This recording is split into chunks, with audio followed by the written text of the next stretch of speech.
ഉത്തർപ്രദേശിലെ സംഭലിൽ കയ്യേറ്റങ്ങൾ ഒഴിപ്പിക്കുന്നതിനിടെ കണ്ടെത്തിയ ക്ഷേത്രത്തിൽ നിത്യാരാധന ആരംഭിച്ചു. ക്ഷേത്രത്തിൽ ആരാധനയ്ക്ക് എത്തുന്നവരെ തടഞ്ഞാൽ കർശന നടപടി സ്വീകരിക്കുമെന്ന് UP ഉപമുഖ്യമന്ത്രി കേശവ് പ്രസാദ് മൗര്യ വ്യക്തമാക്കി. 46 വർഷം മുസ്ലിം വിഭാഗങ്ങൾ ചേർന്ന് കെട്ടിയടച്ചിരുന്ന ക്ഷേത്രം പോലീസിന്റെ സഹായത്തോടെയാണ് റവന്യൂ അധികാരികൾ വീണ്ടെടുത്തത്. സംഭലിലെ അനധികൃത കയ്യേറ്റങ്ങൾ ഒഴിപ്പിക്കുന്നതിനിടയിലാണ് ശിവക്ഷേത്രം കണ്ടെത്തിയത്. ഇസ്ലാം മത വിഭാഗങ്ങളിൽ നിന്നുമുള്ള ആളുകൾ ക്ഷേത്രം കയ്യേറി കെട്ടിയടച്ചു വെച്ചിട്ട് 46 വർഷങ്ങൾ പിന്നിട്ടു. കയ്യേറ്റങ്ങൾ പൂർണ്ണമായും ഒഴിപ്പിച്ചു. ഇതോടെ ക്ഷേത്രത്തിൽ നിത്യാരാധനയും ആരംഭിച്ചു.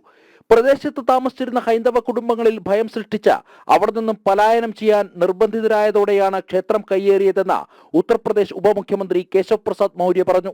ഇനിമേലാൽ ക്ഷേത്രത്തിൽ ആരാധനയ്ക്ക് എത്തുന്നവരെ തടഞ്ഞാൽ കർശന നടപടി സ്വീകരിക്കുമെന്നും അദ്ദേഹം വ്യക്തമാക്കി.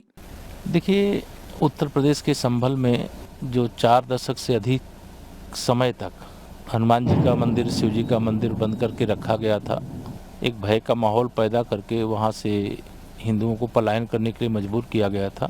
वह खुलने के बाद जहाँ लोगों में खुशी है और विश्वास है, वहीं दूसरी ओर ऐसा लगता है कि इस प्रकार से कहीं पर भी कोई घेर करके, बंद करके, भय दिखा करके उत्तर प्रदेश में मंदिर हो या कोई अन्य धार्मिक स्थल हो, सार्वजनिक स्थल हो, किसी को कब्जा करके, छिपा करके और लोगों को वहाँ जाने से रोक करके कुछ किया है, तो उसको पता करके, ये कोई विवाद का विषय नहीं है, लेकिन जहाँ भगवान है उनका भोग लगता है, जो सार्वजनिक स्थल है उसका सार्वजनिक रूप से उपयोग होता है।